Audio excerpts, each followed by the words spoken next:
Questions, please. Coach, talk about the end of the first half scenario with Jermaine Haley getting that dunk near the buzzer. I mean, do you believe that was a turning point in the game, or describe that scenario?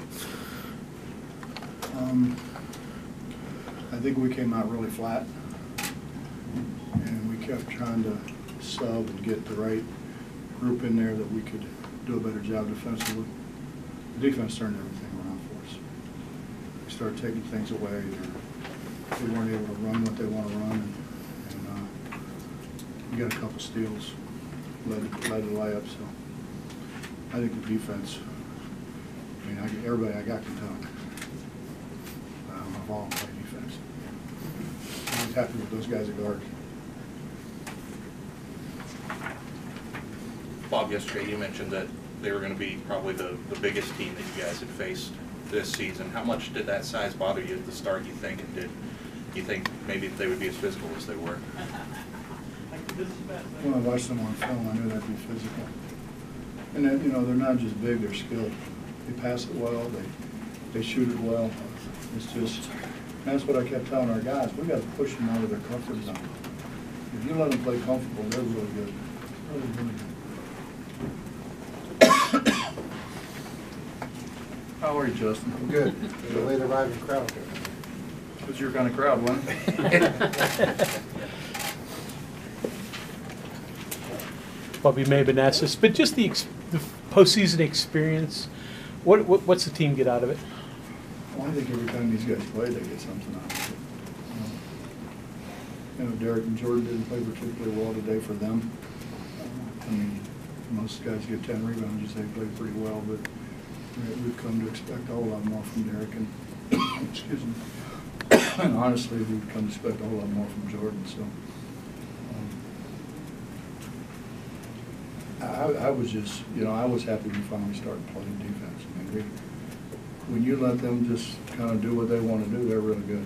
They pass it well, they shoot it well. And we started pushing them out further. They were starting our offense out further. We were in passing lanes. What turned the game around probably was the 2 steals at the end of the first half. And then, I think when you have to work that hard to get the ball, it wears on you a little bit. And we couldn't get any transition in the first half. And then, about halfway through the second half, we got a bunch of transition. I was just going to ask about Jermaine Haley's transition in the second half. His length, size, hard to. Is that maybe him scoring in transition maybe one of the best parts of his game? Or? Well, I think taking it to the basket is, whether it's in transition or whether it's in a half court. Right. We try to run some things to kind of turn him loose, where he can get it at the rim.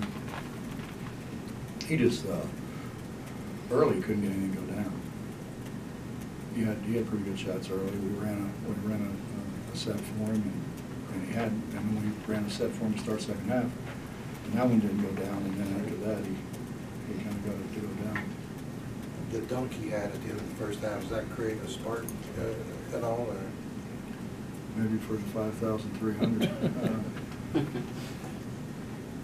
No, I think what got our guys more excited was we kept the ball alive. We kicked it ahead because we hadn't gotten anything in transition. So I think when our guys came in the locker room, they were more pleased with the fact that, because I was on them for the whole half about we got a guard. We're not taking things away from them, and I think they felt a whole lot better.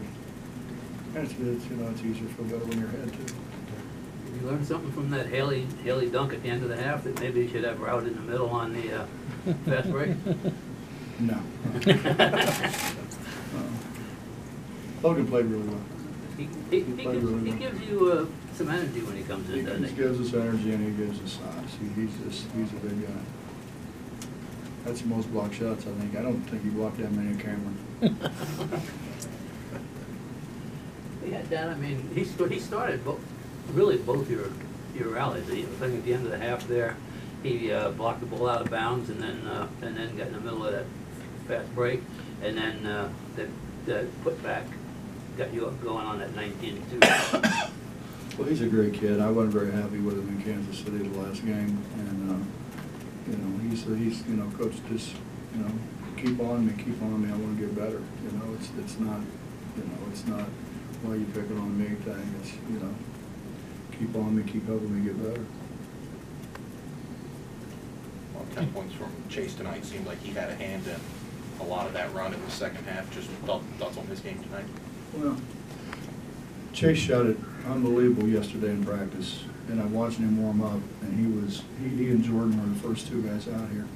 You guys wouldn't have been in, it was too early for you guys to do, but they were in here making shots. I mean, both of them were making shots, but Chase really was making shots, and I told our coaching staff, you know, we got to get Chase started. And then I thought we had a pretty good look for him, and he shot it over the rim. But you know, he came back and shot the three that he hit right in front of the bench was that was key. That's kind of that was what I thought started the run. But he's, you know, I've had a lot of confidence in him because I watched him make shots for 2 days. Up until the last month, Jermaine hadn't been real aggressive in taking the ball to the basket. Did you have to convince him to do that? And did you see that out of him earlier in the year? Well, you see it in practice, but Jermaine doesn't want to be looked at as a, you know, as a big. You know, he enjoys passing the ball. He enjoys that part of it. It's why he likes being a point guard, because he can pass the ball and get other people's shots. So, yeah, we've been on him, but you know, I think he missed enough of them early on. He missed maybe 3 or 4 early on, and I think he just put his head down and decided to go score. Early this year, if you guys were running like this, the ball would have wound up in the stands 10 times. Mm-hmm. How did you get them to start making passes? Or how did they get themselves? Coaching. Good coaching, huh? No, we just, you know what we did, Bob, this sounds crazy, I know, but I got so tired of it that we started doing just the fundamental things that my dad made us do in high school. And so we were doing stops and starts and pivots and reverse pivots and full pivots and back pivots and everything else. And then we put them over on the toss back with a guy in front of them. And so they had to pass the ball past the guy who was guarding them to the toss back and have it come back to them. And I think it's really helped us. And you know, they kind of like it too. It's kind of fun for them. It's different. And at this time of the year, you kind of look for something that's different. But I think those tossbacks really helped us. And I'm not getting a cut for any tossback, so I'll just get that out right now.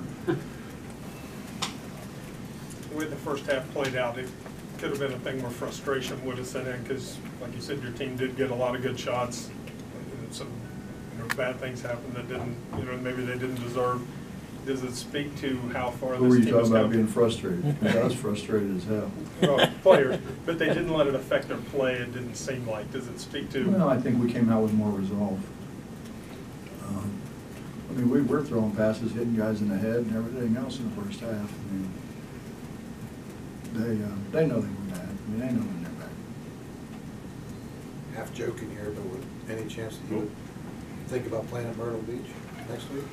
Absolutely none. I like Cliff a lot. Maybe if Cliff brought the old band back, you know, he used to be a singer. Anything else? Thanks, Coach. West Virginia will host Coast